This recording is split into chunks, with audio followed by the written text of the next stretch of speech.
प्रथमे तो समस्त को शुभ कार्तिक पूर्णिमा दिन सकाळु मु उठी मुंड धोई गाधे पाधे प्रथमे बृंदापति माँ को भल भाव धोईदेली ये मु गोटे कदली पटुआ डंगा भी बनई जार वीडियो मुझे अलरेडी अपलोड कर पूरा भोर भोर राति 4टार उठी मो पिला मान सहित दर्शन पाई बाहरी गली। तो ये पुओ पिला माने आमर बाहर जाइए दर्शन पाई आउ से माने गोटे निजे सोलर डंगाटे तैयारी करथिले। एटा थिला तांकर सुंदर सोलर तैयारी डंगा।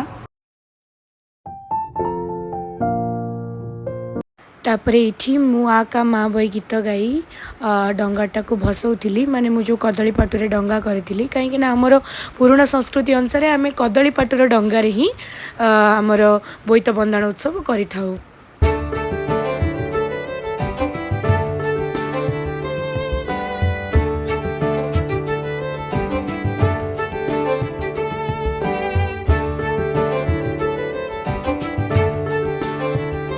मु भसैला पिला माने एठी तापरे तांकर डंगा भसैबा पई सब विध सामग्री आनिकी लगेइतले तो तापरे से माने भी डंगा भसैथिले।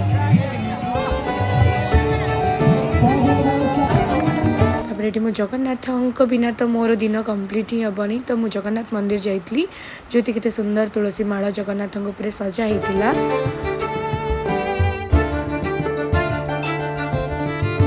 तापर ये पिला मानक सहित मिसिकी मु चौरा मूल सुंदर मुर्ज आंकुली से माने मते हेल्प करुथिले।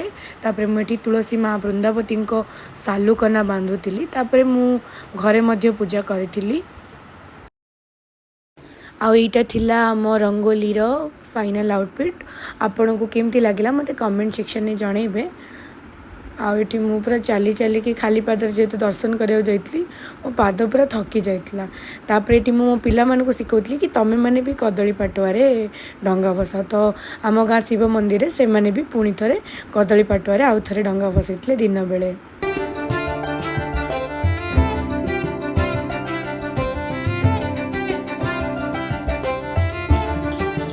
आम गाँव में बापा कीर्तन व्यवस्था हुए जदिव ये कल्चर आजिकल बुड़बार लगी तथापि गाँ गहली सब को बहुत मानती तेणु बापा सब वर्ष प्राय कीर्तन दल को डाकती तो बापा खुशी रे कीर्तन दल में सामिल होती देखु केते सुंदर बजाउछंती।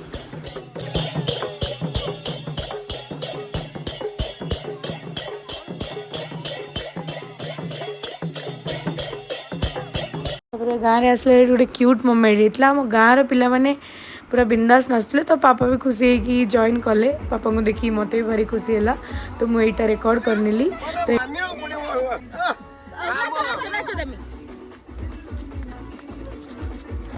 तापर घर को आसिकी मु खिचुड़ी बनई आम बड़ बापा कमेंट शुणु खिचुड़ी केमती लगला केमी बड़ बाबा खिचुड़ी बहुत सुंदर है खिचड़ी के बागे परी प्रबल मत वरण प्रबल मत वरण मारत नलिनी बरकु कल दलन आहे नील